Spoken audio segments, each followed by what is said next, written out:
Hello friend, welcome to Stories by Tocci. We bring you interesting folk tales. Please don't forget to hit the like button, please share, and don't forget to subscribe to my YouTube channel. Thank you for doing so. Now let's get into the story. It wasn't the way the ceiling fan in Raymond's fabric store hummed overhead that caught the eye of passers-by, nor the way the bales of lace and Ankara were stacked like pyramids of color behind the glass wall. It was her Emma. Every morning by 7:15, like clockwork, she swept the storefront with a broom that had seen better days, her hands graceful even in the most mundane routines. She wasn't the loud type. Words rarely tumbled out of her mouth unless weighed first, and even then they landed softly, like feathers on water. Raymond had noticed her quiet efficiency from the start, but it wasn't until she started managing the shop's ledgers like a trained accountant that he realized she wasn't just dependable, she was indispensable. He paid her well, not out of generosity, but because her worth rang louder than coins in a till. The townspeople of Ogata whispered her name with a mix of curiosity and admiration. That girl is going places, some said, as if her feet weren't already planted on the road to something extraordinary. She had been there long before Raymond's world began to crumble. Long before his wife, Adaora, succumbed to a brief illness that stripped joy from his household like wind sweeping through loose curtains. Her absence left 4 children motherless. Kelvin, the first son, a quiet university freshman. Brian, the rebel in senior secondary school. Leo, always nose deep in his sketch pad. And Sarah, the only girl, soft-spoken and tender-hearted. Nene didn't offer condolences the way most did. She didn't bring rice or soup or prayers. She simply resumed work like usual, made sure lunch was packed for the children on visiting days, and quietly reminded Raymond when the shop's bills were due. And that somehow meant more than the perfumed sympathies of neighbors who only came to stare and sigh. Over time, the boundaries between employee and family began to blur like ink on damp paper. When Sarah had her first menstrual scare and hid in the store's restroom, it was Emma who noticed her long absence and found her curled up in shame. She didn't call Raymond. She didn't panic. She simply pulled out a folded wrapper from her handbag, tied it around the trembling girl, and bought her a bottle of malt on the way home. The story was never discussed again, but from that day, Sarah began to follow her around the store like a shadow that didn't mind the sun.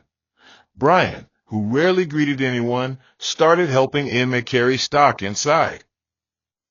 Kelvin, on his brief visits from school, offered to help close up shop, something he hadn't done in months. Even Leo, the elusive one, drew a charcoal sketch of her sweeping the front yard and quietly left it on her table one Sunday afternoon. Raymond, meanwhile, observed all this with a wary heart. His grief clung to him like smoke, staining even the best moments with sorrow. Yet even he couldn't deny the peace that began to settle over his home, not like lightning, but like dew, slow and quiet and healing. 3 years passed this way, like pages turning in a book someone was afraid to finish. Until one night, after Sarah caught a cold and it was Emma who nursed her back to sleep, the question that had been dancing on the children's lips finally landed. Daddy, why not marry Auntie Emma? It wasn't asked with mischief or manipulation. It was asked with the kind of innocence that makes adults rethink everything they believe about timing and propriety. Raymond didn't answer them that night. Instead, he lay awake staring at the ceiling, heart thudding like footsteps in an empty hallway. He thought about his late wife, about how she laughed, how she ironed his shirts with soft humming, how she used to wipe crumbs from the corners of the children's mouths like she was painting portraits with her fingertips. But he also thought about Emma, about how she never tried to fill Adora's shoes, yet somehow still managed to be present in all the spaces Adora had left behind. It wasn't love that first pushed him, it was need. The brutal, bone-deep need of a man trying to juggle grief, parenting, and business without falling apart. But the more he sat with the idea, the more it grew on him like ivy wrapping around an old fence, not choking it, but anchoring it. By the following week, he asked her to stay after close of business. She thought it was about stock count. She nearly dropped the calculator when he said, "I want you to be more than just my staff." Her eyes widened, not in glee, but in disbelief. He expected her to say no, to laugh, to accuse him of desperation. But Nima was a woman who weighed her thoughts the way a butcher weighed meat, with care. And after a long pause that made even the shadows in the shop stand still, she said softly, "Let me pray about it." When she walked out that evening, the air seemed heavier, as if Ogata itself was holding its breath. She didn't take long to respond. 1 week later, she accepted, not with a leap of joy, but with a composed nod that said, "If this is where life is taking me, I will go with dignity." The town buzzed for days. Some praised her. Others scoffed, saying she had bewitched the man. But neither she nor Raymond paid them any mind. The wedding was quiet, held in the compound under a wide canopy with only close friends and family. The children, dressed in matching blue and gold, looked more amused than confused. Enema wore a modest lace gown, and carried no bouquet, only her silence and a shy smile. The pastor's words faded behind the drumbeat of a decision that felt both natural and terrifying. It wasn't until they moved into the same house, and the wedding dust began to settle, that the reality of her new title began to show its thorns. She was no longer Auntie Nema, the kind helper who brought malt and warmth. She was now Mummy, the one who had the right to correct, to instruct, to discipline. But titles are fickle things, especially in homes where grief still hangs in corners like cobwebs, and Nema, for all her grace, had no manual on how to love children who still carried pieces of their mother like sacred relics in their hearts. She tried, but trying sometimes isn't enough when hearts are already bruised, and soon her gentle touch began to feel to them like sandpaper. The early months of marriage, for Nema, were like new shoes, shiny on the outside but blistering within. At first glance, everything seemed to glide into place. Raymond was tender in the way a man who had once known deep love often is. He kissed her forehead each morning and left little notes by the bedside when he traveled. The children, at least on the surface, remained civil. Sarah still brought her homework to Nema in the evenings, and Leo occasionally helped her peel yam in the kitchen without needing to be asked. Kelvin, distant by nature, didn't say much, but greeted her respectfully when he returned from school for breaks. Brian, however, was a different kettle of fish.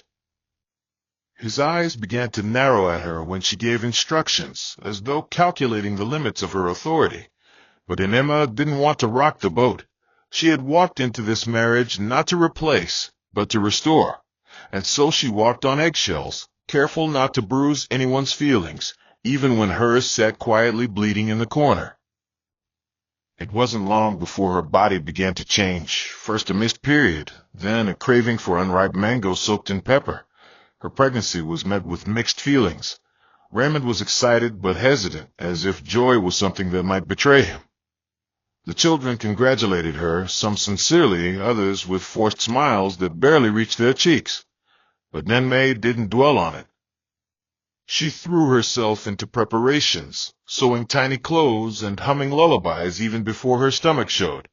Yet something cold began to settle in the corners of the house, a quiet chill that no blanket could fix. Her once easy conversations with Sarah became clipped, and Brian began skipping meals if she was the one who served them. She hoped it was just the adjustment phase. She hoped wrong. By the time she gave birth to her first child, Dara, the wind in the household had changed direction. Raymond became more withdrawn, not in hostility, but in a kind of unspoken confusion. He helped at night when the baby cried, but his footsteps grew quieter around the older children, as if he was tiptoeing to her guilt. The boys no longer sat with her to watch TV. They started eating in their rooms. Sarah still helped occasionally, but no longer leaned against in-law in church like she used to. And then came the day Leo left his school sandals in the middle of the parlor, and baby Dara, just learning to crawl, tripped and hit her head on the edge of the center table. In a moment of panic, Enema stopped. Her slap landed before her thoughts did, and Leo stared at her in horror, not because of the pain, but because it was the first time she had struck him. That evening, Raymond didn't speak a word. He held the baby, kissed her gently, and walked straight to the visitor's room without undressing. Emma's heart sank like a stone tossed in a quiet river. She wanted to explain, to apologize, but silence had already made its nest between them. Days passed. The house became a place where everyone existed, but no one lived. The children avoided her gaze. Raymond avoided their room. Even Dara cried more than usual, as if the tension had soaked into her milk. And Emma was still recovering when she found out she was pregnant again. The news didn't bring the joy it had before. It felt like a whisper in a storm, unheard, unwelcome, uncertain. Her second pregnancy was heavier, both physically and emotionally. Raymond still provided, but the warmth in his eyes had begun to dwindle, like a flame gasping for air. He no longer reached for her hand at night, no longer asked how the shop was doing. Emma began to shrink inside herself, holding conversations with her unborn child instead of her husband. The children, meanwhile, became a puzzle she no longer knew how to solve. Brian came home late and barely spoke to anyone. Sarah stopped entering the kitchen altogether. Kelvin, during his next visit, stayed only 3 days and left without eating anything she cooked. Leo now referred to her only in third person. Tell her I've washed my clothes, or ask her if I can use the blender. It hurt more than she let on. She had never seen herself as the perfect mother, but she had loved them in the only way she knew how, firmly, honestly, and with discipline born not from malice but from care. Yet discipline had become her sin. Every correction was met with resistance. Every raised voice became another nail in the coffin of affection. When the children failed to sweep or left their laundry soaking for days, she would scold them, only to be met with cold glares or worse, Raymond's silence. He never told her she was wrong, but he never backed her either. And in that vacuum, resentment grew like weeds. She found herself caring more for her own children, not out of selfishness, but because it was easier to love where she wasn't being questioned. The love she once offered freely now came with a guardrail, and before long, she was no longer Mummy. She was simply her. It reached boiling point one Saturday morning when she caught Brian smoking behind the water tank. She dragged him inside and smacked his ear before Raymond could intervene. The confrontation that followed cracked the walls of their marriage like thunder splits the sky. "You don't hit my children!" Raymond shouted, his voice the loudest it had ever been. "Your children," she repeated, tasting each word like bitter herbs. That night, Raymond didn't come home. He sent Kelvin to pick up his overnight bag. No explanations. No apologies. Just absence. The house felt hollow, like a drum with no rhythm. Emma sat on the floor with her babies asleep beside her and stared at the door until dawn. She didn't cry. Her tears had dried months ago. But she whispered a single question into the empty room. What am I still doing here? In that moment, the answer didn't come. What came instead was Sarah, standing at the doorway, hesitant but watching. Their eyes met, hers brimming with questions, Emma's weighed down with answers she no longer knew how to give. The days that followed blurred. Raymond returned, but stopped sleeping in their room. The children stopped talking unless necessary. Even the neighbors began to notice. Whispers followed her at the market. Her name, once respected, now carried the stench of scandal, and still she stayed. Not because she didn't have anywhere to go, but because something deep inside her hadn't given up, not yet. But her silence was beginning to sound like surrender, and in a house where love had once tried to bloom, thorns now ruled the garden. It wasn't the weight of Raymond's silence that crushed Emma first, it was the way it echoed through everything else. The sound of cutlery on ceramic during breakfast now felt like chalk dragging across an old blackboard. Even the babies sensed it. They grew restless, often crying at odd hours, and nothing Emma did seemed to soothe them. Dara had stopped calling Daddy altogether, as if children could feel rejection through doors that remained closed. MMA moved through the house like a ghost who hadn't realized she had died. Her food, once savored and praised, now sat untouched. The washing machine hummed, the television played, and the clocks ticked, but nothing moved inside her. She folded clothes that no one thanked her for, cooked meals for people who barely acknowledged her, and picked up school reports she was no longer asked to sign. Even the walls of the house, once echoing with chatter and clinking plates, now seemed to absorb her presence rather than reflect it. She became invisible not by choice, but by rejection, a quiet erasure of a woman who had tried, failed, and was now being blamed for her effort. The children, once familiar, now looked at her like she was a substitute teacher overstaying her welcome. She thought of leaving more than once. She imagined herself packing a single bag, taking Dara and Josh by the hand and walking out without a word. But where would she go? Back to her parents' house, where neighbors would ask questions she wasn't ready to answer. Back to a room filled with reminders of a life she had shed to wear a title that now fit her like thorns on bare skin. Even her moments of rest were restless. At night, after the babies had fallen asleep and the house had sunk into its usual hush, Emma would sit by the window with a shawl draped around her shoulders, eyes fixed on the flickering streetlight outside. That yellow bulb, always trembling but never dying, reminded her of herself. She was still here, barely. She began to write in a journal again, something she hadn't done in years. But her entries weren't poems or prayers. They were questions. Am I the problem? Did I ask for too much? Was I too hard on them? She would scratch through each one until the page looked like a battlefield. The answers never came, but somehow the act of writing gave her some relief, like draining water from a roof before it collapses.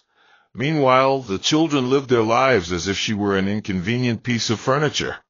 Brian stopped reading her altogether. Sarah rarely made eye contact, and even Leo, once her shadow in the kitchen, now mumbled his thanks without lifting his head.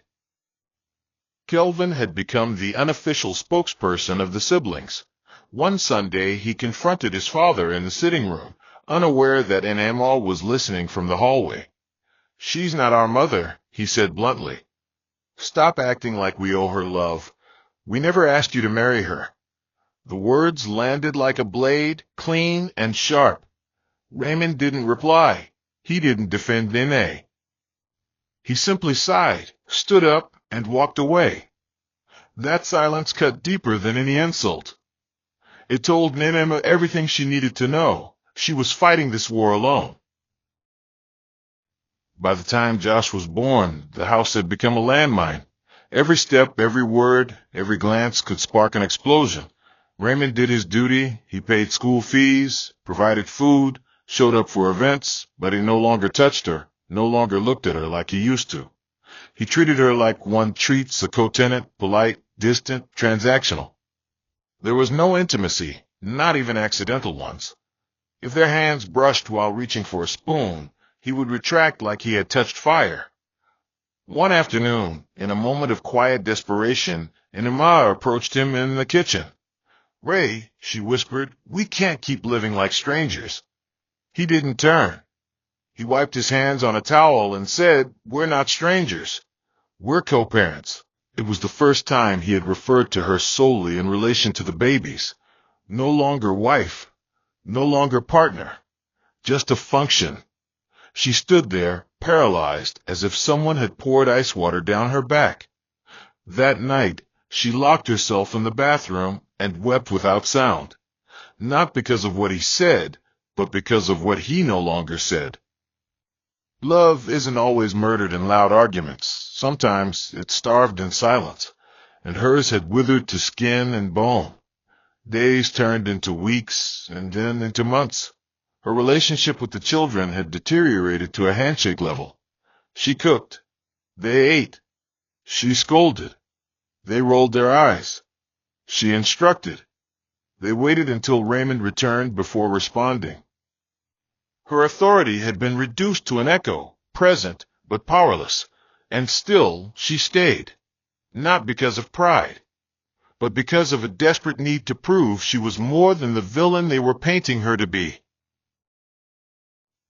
One chilly Tuesday, the final straw slipped into the camel's already burdened back. Sarah had come home late from school and lied about a detention that never happened. Enena had waited, worried, sick, pacing the compound like a sentry with no gate. When Sarah finally returned, Enena scolded her harshly. "Next time, if you want to vanish, let me know so I can prepare your obituary," she snapped, only to be met with a sarcastic smile. Without thinking, Enema grabbed her by the arm and dragged her inside. That night, Sarah cried loudly to her father, dramatizing the incident. Raymond didn't ask questions. He summoned Enema to the veranda, pointed to a plastic chair, and spoke with a flat voice.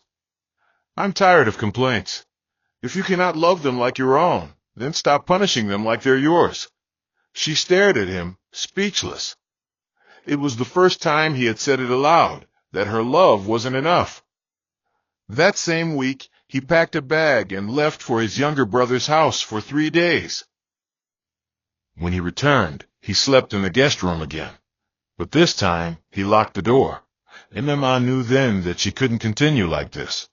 Love was a seed, but without water, even the best seed would rot. Her heart ached, not for herself, but for the woman she used to be, the girl who once swept the store at dawn with quiet pride, whose worth wasn't questioned, whose efforts were seen. That night she wrapped Dara in a shawl, placed Josh in his cot, and sat on the floor beside them. "Maybe I failed," she whispered into the darkness, "but I won't walk away without trying one more time." The house slept, but her spirit didn't. And in that stillness, something began to shift, not in the children, not in Raymond, but inside her. It was Raymond's unannounced visit to her family house that finally pushed the sleeping pot off the fire. Nema's father, a retired schoolteacher with eyes that had memorized sorrow from the pages of other people's mistakes, sat on his worn leather chair as Raymond paced their living room like a man who had reached his wits' end. The house smelled of dry cassava and dust, with the television murmuring low from a corner. Raymond didn't come with thunder. He came with the quiet storm of a man tired of pretending. "Papa," he began, voice low but heavy, "I am not here to scatter your daughter's home. I'm here because I fear it's already falling apart." Her mother, who had just come out from the backyard with wet hands, sat down without drying them, her palms clutched together as if prayer was her last weapon. Raymond laid it all bare, how he had withdrawn from their room, how the children barely spoke to Nema, how he felt like he had married a stranger whose heart had found comfort only in her biological children. He spoke slowly, like each word weighed more than the last, and by the time he finished, even the ticking wall clock seemed to have stopped listening. Nema, called from inside, stepped into the room like a student summoned for punishment. Her face held no makeup, her wrapper was faded, and her eyes, though dry, looked worn. She didn't defend herself. She didn't interrupt. She simply listened, lips slightly parted, as though trying to inhale grace and exhale guilt. Her father leaned forward, laced his fingers, and asked her the only question that mattered. "Nema, have you lost sight of who you are in that house?" She blinked, unsure how to answer. For the first time in months, she didn't have a speech rehearsed. No explanation, no justification, just a silence that echoed deeper than any shout. Her mother stood, came over, and took her hand gently. "We raised you better," she said, her voice tender, almost breaking. "You grew up in a house with 2 stepmothers, remember? And you never let them poison you. You used to say you'd never make a child feel unloved under your roof. What happened?" Emma's lips trembled as she sat slowly on the floor, head bowed like someone awaiting a verdict. "I got tired," she whispered, not expecting sympathy, just telling the truth. "I tried and tried, but they never saw me. I felt like I was forcing myself into a portrait that already had its faces drawn. And now with my babies, I don't have enough left to keep pouring." Her father didn't speak immediately. He removed his glasses, cleaned them with the edge of his wrapper, then looked at her the way only a father can look at a daughter he knows is drowning but pretending to swim. Marriage is not a billboard, Nana. It's a blackboard. Every day you write something, and when you make a mistake, you clean it, not with anger, but with humility. If you stop writing because the chalk is broken, you'll never teach love. The room fell into stillness again. Her mother, always gentler, squeezed her hand and whispered, "He still came here, Nema. That means there's something left to save. Don't let your silence become your signature in that house. Speak. Apologize. Try again. Bend, but don't break." The next day was a Wednesday, the kind that carried a mild wind and a cloudy sky that teased rain but didn't follow through. Namal returned home with a bag of fruits in one hand and a heart full of thorns. The gate creaked like it hadn't been oiled in months, and even the security man gave her a double take, as if sensing something different. Raymond wasn't home. The children were inside, half watching TV, half scrolling through their phones. Her babies, Dara and Josh, ran to her instantly, unaware of the storm brewing in their mother's chest. She dropped the bag in the kitchen, bathed them, changed into a clean gown, and waited. When Raymond finally returned at dusk, he looked surprised to see her sitting in the parlor with the children. No one spoke. Not even the clock dared tick too loudly. She stood slowly and went to him. Without words, she sank to her knees, not out of submission, but out of surrender. "Raymond," she said, voice clear despite the weight it carried, "I have failed you. I have failed this home. I got tired and let bitterness lead me. I hurt the children. I hurt you. I shut the door in your heart and expected you to wait outside forever. I'm sorry." The room was dead still, the kind of stillness that follows a scream you didn't hear. The children didn't move. Raymond stood like a tree caught between two seasons, partly barren, partly blooming. Then slowly he stepped forward, placed his hand on her shoulder, and whispered, "Can you say it to them too?" She turned to them, one after the other. "Kelvin," she began, looking directly at him, "I am not your mother, but I am your father's wife. That doesn't make me your enemy. I know I made you all feel like I was choosing only my children, but I didn't know how to keep pouring from a cup that was already cracked. I'm sorry for the things I said and didn't say, for the times I corrected you without love." Her voice trembled, but she kept going. "Brian, Leo, Sarah, I know I've been more hammer than hand, and I see now that even correction must come with care. I beg you all, not as your stepmother, not even as your father's wife, but as Nema, who walked into this house with hope in her hands and fumbled it." One by one, their eyes lifted, not in full forgiveness, but in surprise, in softness, in maybe. Sarah was the first to move. She stood, walked over, and gently hugged her. No words, just warmth. Leo followed, slower, arms crossed, but with a nod that said, "I hear you." Brian remained still, but his expression wasn't harsh. It was searching. Kelvin simply said, "If Dad forgives you, we will try." That night, Raymond didn't return to the visitor's room. He stayed in their bedroom. He didn't touch her, didn't speak much, but he lay beside her, and that, after months of cold bed sheets and colder silences, felt like sunrise. She knew healing would not come like a flood, but like morning dew, slow, gentle, persistent. But for the first time in a long time, she believed it was possible. The morning after she apologized felt oddly still, like a field after a heavy rain, drenched but cleared. Nemo awoke not to the sound of alarm clocks or crying babies, but to the low murmur of Sarah's voice outside the room, talking to Dara. For the first time in months, she didn't feel like a trespasser in her own bed. Raymond was still asleep beside her, not rigid with distance, but calm, as though the night had pulled back a blanket of coldness they both didn't know had settled between them. She didn't stir him. She lay quietly for a while, hands folded on her chest, staring at the ceiling that had watched every silent argument and unspoken pleas since their marriage began. She wondered if healing had a face, and if so, whether it looked like this, small, hesitant, and full of unfinished bridges waiting to be crossed. Later, as she stepped into the living room, she noticed that someone, most likely Sarah, had already prepared breakfast. The scent of fried plantain and eggs waltzed through the air like an old friend returning. Brian was at the dining table, earbuds in, but he didn't leave when she approached. That in itself was a shift. Leo nodded at her, brief but not hostile.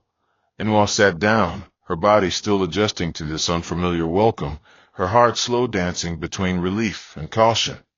She knew peace was not built in a day, and forgiveness often walked on crutches, not wings. But the house was breathing again.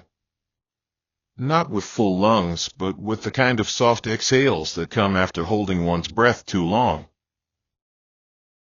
She didn't push herself into their spaces. She knew better now. Love was not something you hammered into hearts. It was something you cultivated like a garden, with patience, with pruning, and sometimes with your own tears as water. When Kelvin returned from school a week later, the tension that usually preceded his arrival was absent. He greeted her with a simple good evening, and while it wasn't warm, it wasn't sharp either. He spoke to his father, helped carry in groceries, and joined Brian to fix the broken backyard faucet.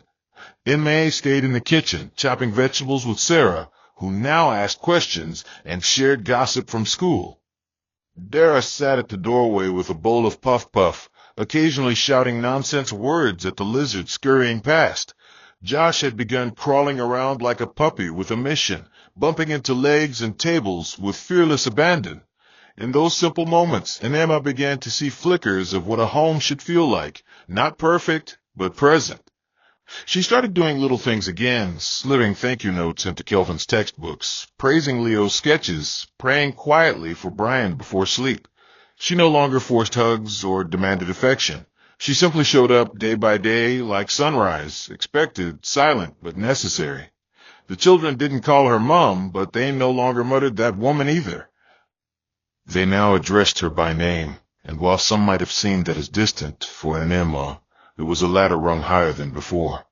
At least she wasn't invisible anymore. She had been seen, and sometimes being seen was the first miracle.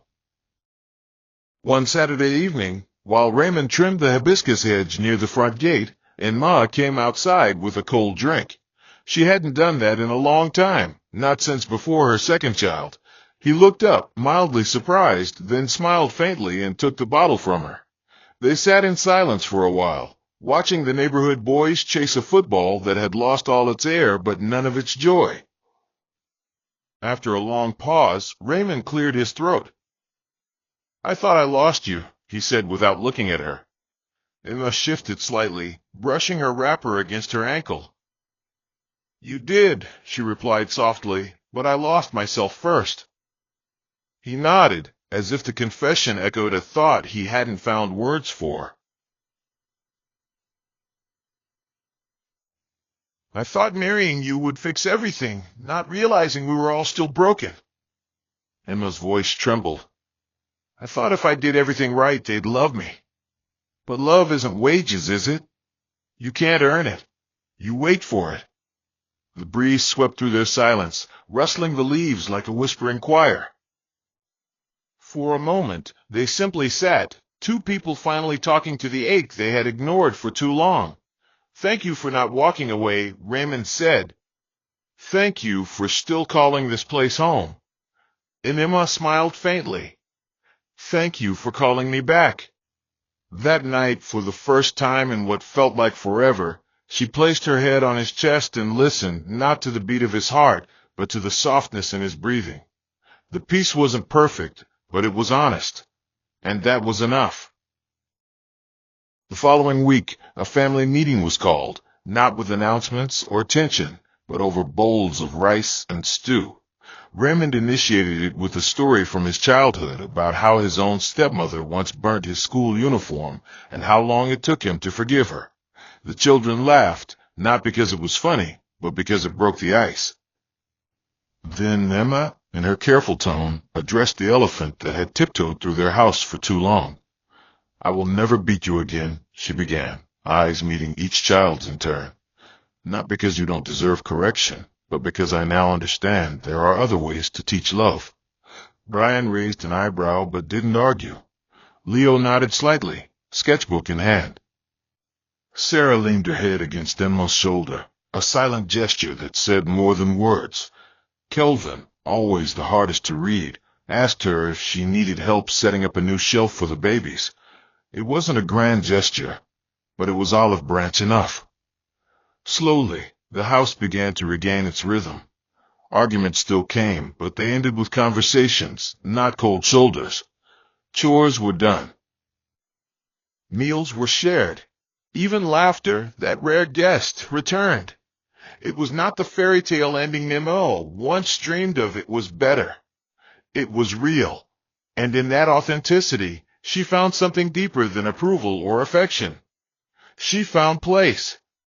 The seasons shifted in Uganda without asking anyone's permission. The harmattan breeze returned with its dry hands and powdery breath, coating everything in a thin, white film, from rooftops to the hearts of those still healing in silence. Inside Raymond's house, however, things were beginning to thaw. Not in a dramatic overnight way, but like sugar dissolving in lukewarm water, gradually, invisibly, persistently. Emma no longer walked on eggshells. She walked like a woman who understood both the fragility of glass and the strength of stone. She woke early as always, but now the house responded to her presence. Sarah called her from the kitchen to ask for pepper. Leo handed her a note once, thanking her for buying new pencils. Even Brian, with all his stubborn layers, began giving her short reports from school. Nothing too warm, but nothing sharp either. Kelvin remained measured, but he helped her carry groceries now, and on one random Saturday helped install mosquito nets in the nursery without being asked. Emma no longer begged to be included. She simply existed with intention, and in that steady presence, the walls that had once separated her from the children began to breathe. She cooked, she corrected with kindness, and she stopped measuring her success by how many times she was called Mom. Some days were easier than others. Some days silence still pressed into the corners. But now, when silence came, it wasn't heavy with anger. It was just space, room to grow, not punishment. And that distinction, that quiet mercy, became the soil where new trust was planted. It was during one of those quiet Saturdays, with clothes swaying on the line and the radio humming an old Igbo gospel song, that Raymond walked into the kitchen holding a small envelope. He didn't say much, just handed it to Nemo and smiled with the corners of his eyes. Inside was a printed invitation to the end-of-year Parents and Teachers Forum at Brian's school. The kind of event that had previously come and gone without her knowing. "He said he wants you to come," Raymond added, and before she could question what she'd just heard, he kissed her on the forehead and left. Emma stood still, fingers trembling slightly against the envelope. She stared at the date, her own name typed below invited guest, and something inside her, a delicate thing she thought had long died, began to bloom. She went. She wore a plain peach blouse and a wrapper she hadn't touched in months, tied it twice to be sure it wouldn't loosen, and carried a bottle of water with hands that couldn't stop sweating. Brian didn't acknowledge her when she arrived, but he introduced her during a group activity as my dad's wife instead of just our stepmother. It was the closest he'd come to acceptance, and Emma swallowed the lump in her throat with the taste of victory. When the session ended, she waited by the side, watching other parents hug their children, take pictures, and laugh. Brian approached her last, handing her a copy of his result slip and saying, "I passed. Thank you for the lesson notes." Just like that. No grand hug. No fanfare. Just acknowledgement. And for Enma, it felt like rain after a drought, a brief downpour that meant the clouds were finally listening. Back at home, the house slowly became what it had once promised to be, a place where everyone could breathe without bracing for a storm. Raymond began inviting her to morning prayers again, holding her hand through soft amens, whispered with sleepy children at their feet. The babies, Dara and Josh, were now walking, babbling, and tugging at everyone's wrappers and trousers like tiny prophets sent to disturb peace and bring laughter. Sarah had developed a habit of braiding Emma's hair on Sundays while they watched old Nollywood movies, occasionally asking her random questions about motherhood, boys, and life. Emma answered honestly, never pretending to have it all figured out. The honesty became their bridge. Kelvin, while still emotionally disciplined, began speaking about university life with her, seeking her opinion on what internship to apply for, and even asking what names meant in her village dialect. One day, Leo brought her a framed drawing. It was of the whole family standing in front of the house, all 6 children included. She noticed her figure drawn at the center, holding both Dara and Josh, while the others stood near, not far. That small, silent placement meant more than 1,000 declarations. It meant belonging. Raymond, now fully present, kissed her good night every night, even when the day had been ordinary. "You came into this house and bent yourself around its jagged corners," he said one night as they lay under the mosquito net, "and instead of breaking, you softened the sharpest edges." Emma didn't reply. She just turned, rested her head on his chest, and let the sound of his heartbeat fold her into sleep. The morning sun in Ogata had a way of slipping into rooms without knocking. That Sunday, it warmed the compound as the family dressed for church. Emma held Josh on her hip, while Dara tugged at Sarah's gown, refusing to wear socks. Brian and Leo bickered over whose turn it was to iron, and Kelvin stood by the gate, jingling the car keys with that familiar half-smile. Raymond stepped out, Bible in one hand, the other resting gently on Emma's back as they walked toward the car. A neighbor passing by greeted them, "Good morning, Madam Emma. God bless your home." It was said with sincerity, without sarcasm or hidden judgment. Emma smiled and returned the greeting. As they drove off, the wind rolled through the windows, playing with the children's laughter and the hem of Emma's wrapper. It carried no bitterness, no ghosts of yesterday, only the scent of jollof rice from a nearby compound and the joy of a woman who had earned peace the hard way. She glanced at her reflection in the car window, not the tired version of herself she once avoided, but a woman held together by grace, persistence, and a love that had been tested and had endured. And in that fleeting reflection, she saw not a stepmother, not a second wife, not a victim of difficult beginnings, but a woman who had made room for everyone, including herself. Dear listener, if this story has touched any part of your heart, then lean in closely, because sometimes life doesn't scream its lessons, it whispers them. Emma's journey teaches us something most people are too afraid to admit. Love is not always instant. It's not a snap-your-fingers moment or a fairy tale wrapped in ribbons. Real love, especially in blended families, is a long road filled with potholes, silence, and slow rebuilding. It is earned drop by drop, often misunderstood at first, and tested by miscommunication, insecurity, and pain. But it is never wasted, because love that endures is love that transforms. If you are in a marriage where you feel unseen or unwelcomed, take a moment to ask not how loud your actions have been, but how soft your love has spoken. Correction without compassion becomes cruelty, but compassion without firmness becomes indulgence. The balance lies in patience and learning that homes are not built in a week and that healing sometimes walks slower than pain. If you're a step-parent, remember, you don't have to replace anyone to matter. Presence is its own power. Even if the children don't call you mom or dad, your consistent kindness can still shape their lives. And if you're the spouse watching conflict brew between your partner and your children, don't let silence become your weapon. Speak. Stand in the gap. Because when you protect one side by abandoning the other, you lose both. Most of all, remember, the strongest people are not the ones who never break, but those who bend, cry, learn, and rise again with softer hands and a clearer heart. Heavenly Father, we thank you for the quiet lessons in the story of Enema, a woman who stumbled but stood again, who failed yet was not finished, who broke but was not abandoned. Lord, for every listener walking through the heavy corridor of blended family struggles, grant them wisdom deeper than words. Teach them when to speak and when to listen, when to correct and when to simply love without demanding anything back. For the stepmothers and stepfathers who feel rejected despite trying, wrap them in patience. May they never lose themselves trying to be accepted, but find confidence in being consistent. Let their hearts not grow cold, even when responses are distant. Let them know that kindness leaves a mark even when gratitude doesn't speak right away. For the spouses caught between love and loyalty, grant them discernment. Help them build homes, not battlegrounds. May their actions unite, not divide. And may they learn to cover their homes with understanding like a roof that shelters everyone within.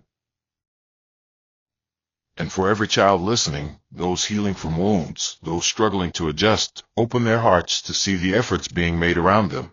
Give them grace to forgive, eyes to recognize love even when it looks different, and voices that speak peace.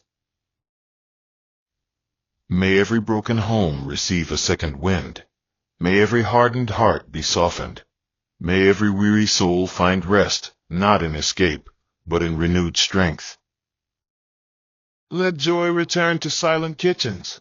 Let laughter echo again through dry hallways.